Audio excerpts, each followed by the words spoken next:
एक सुपरनोवा तब होता है जब एक स्टार अपने लाइफ के एंड पर रीच करता है और एक्सप्लोड करता है एक एक्सट्रीमली एनर्जेटिक और ल्यूमिनस बर्स्ट ऑफ लाइट में। हेलो फ्रेंड्स, मैं हूं शुभम और ये है स्पेस इनफिनाइट पॉडकास्ट और इस एपिसोड में हम डिस्कस करने वाले हैं सुपरनोवास के बारे में। सुपरनोवा ब्रीफली इवन आउटशाइन कर सकते हैं एंटायर गैलेक्सीज को और रेडिएट कर सकते हैं इतनी ज्यादा एनर्जी जितनी हमारा सन अपने पूरे लाइफ टाइम में भी रेडिएट या जनरेट नहीं कर सकता। सुपरनोवास इवन प्राइमरी सोर्स भी हैं हैवी एलिमेंट्स के यूनिवर्स में। ये लार्जेस्ट एक्सप्लोजन्स होते हैं स्पेस में।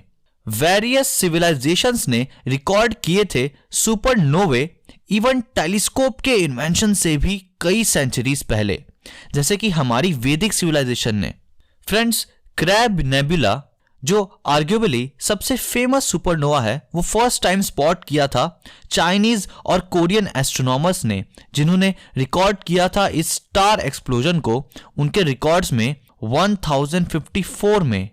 सुपरनोवा जिसने क्रैब नेबुला फॉर्म किया वो इतना ब्राइट था कि उन अर्ली एस्ट्रोनॉमर्स को ये इवन डे में भी दिखता था। ये term supernova first time use किया था वॉल्टर ब्रेड और फ्रिट्ज ज़्विकी ने माउंट विल्सन ऑब्जर्वेटरी में, जिन्होंने इसका यूज किया था रिलेशन में एक एक्सप्लोजिव इवेंट के जो उन्होंने ऑब्जर्व किया था, जिसे एस एंड्रोमेडा कहते हैं, जो एंड्रोमेडा गैलेक्सी में लोकेटेड है। साइंटिस्ट ने सजेस्ट किया कि सुपरनोवास तब होते हैं जब एक ऑर्डिनरी स्टार कोलैप्स होता है न्यूट्रॉन स्टार में।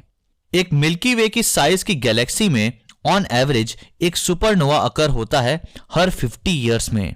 इस कैलकुलेशन के अकॉर्डिंग पूरे यूनिवर्स में ऑलमोस्ट हर 10 सेकंड में एक सुपरनोवा ब्लास्ट होता है। Now how amazing is that, मतलब यूनिवर्स कितना ज्यादा बड़ा है।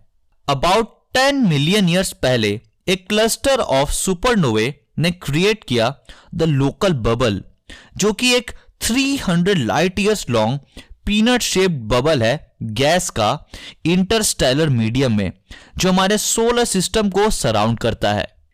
एग्जैक्टली एक स्टार कैसे मरेगा डिपेंड करता है उसके मास पर। एग्जाम्पल के लिए हमारा सन, क्योंकि हमारा सन का मास इनफ नहीं है इसके सुपरनोवा में एक्सप्लोड होने के लिए, इसलिए ये एक रेड जायंट के फॉर्म में खत्म होगा। एक स्टार में सुपरनोवा दो वेज में हो सकता है।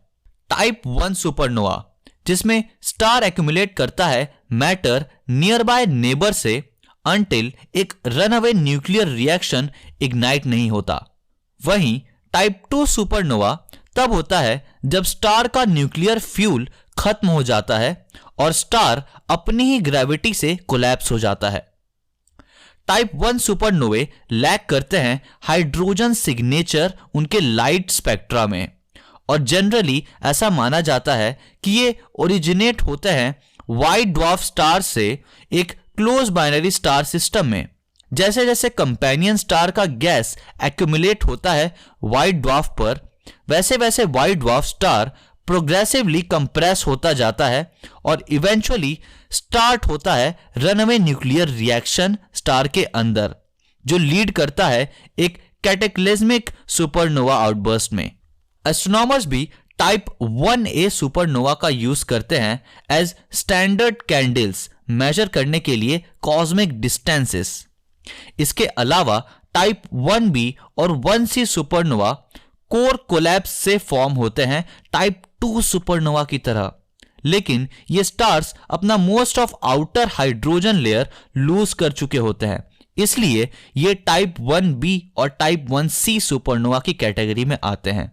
एक स्टार को एज अ टाइप 2 सुपरनोवा में एक्सप्लोड होने के लिए सेवरल टाइम्स मैसिव होना होता है सन से, estimated about 8 to 15 solar masses जितना। इतना बड़ा स्टार इवेंचुअली अपना फ्यूल हाइड्रोजन और फिर हीलियम लूज कर देता है अपने कोर में। इसके बाद ग्रेजुअली हैवियर एलिमेंट्स बिल्ड होने लगते हैं सेंटर में और स्टार धीरे धीरे अनियन लाइक लेयर्स फॉर्म करने लगता है मटेरियल का, जिसमें एलिमेंट्स लाइटर होते जाते हैं टुवर्ड्स आउटसाइड ऑफ स्टार। एक बार जब स्टार के कोर का मास सरपास करता है एक सर्टेन मास को, जिसे चंद्रशेखर लिमिट कहते हैं, उसके बाद यह स्टार इम्प्लोड होता है। इसी रीजन की वजह से इन टाइप 2 सुपरनोवा को कोर कोलैप्स सुपरनोवा भी कहते हैं। इवेंचुअली यह इंप्लोजन बाउंस बैक करती है कोर से स्टेलर मटेरियल को स्पेस में एक्सपेल करते हुए। यही होता है सुपरनोवा।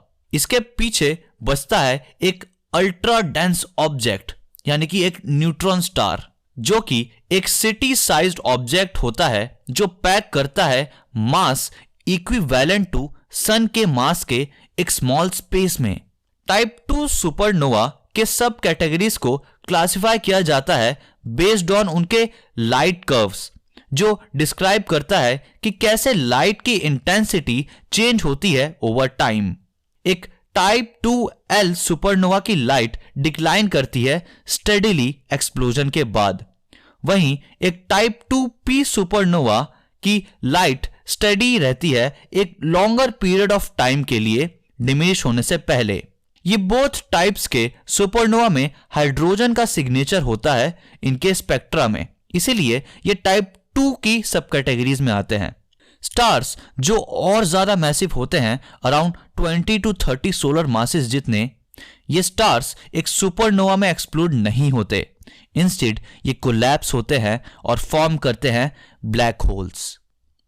रिसेंट स्टडीज में यह पता चला है कि सुपरनोवे वाइब्रेट करते हैं एक जायंट स्पीकर की तरह और एमिट करते हैं एक ऑडिबल हम साउंड एक्सप्लोड होने से पहले। 2008 में साइंटिस्ट ने फर्स्ट टाइम एक सुपरनोवा को एक्सप्लोड होते हुए देखा। एस्ट्रोनॉमर्स ने एक्सपेक्ट किया था एक स्मॉल ग्लोइंग स्मज एक सुपरनोवा का, बट इंस्टेड उन्हें दिखा एक extremely bright 5 minute burst x-rays का। यह एक रिमार्केबल अचीवमेंट थी एस्ट्रोनॉमी में। सुपरनोवास अनडाउटेबली यूनिवर्स के one of the most exciting और अमेजिंग इवेंट्स में से एक हैं। So friends, that's it for this episode and I hope कि आपको यह एपिसोड पसंद आया होगा। अगर आप इस एपिसोड को Spotify पर सुन रहे थे तो make sure to share with your friends, and if you are watching this on YouTube, make sure to give it a thumbs up and subscribe to the channel if you are new to the channel. और मुझे आप comment section में बताइए कि हम और किन topics पर वीडियोस या फिर ऐसे पॉडकास्ट या फिर इन टॉपिक्स को और कैसे इंटरेस्टिंग तरीके से डिस्कस कर सकते हैं। Thanks for watching and stay tuned to space infinite.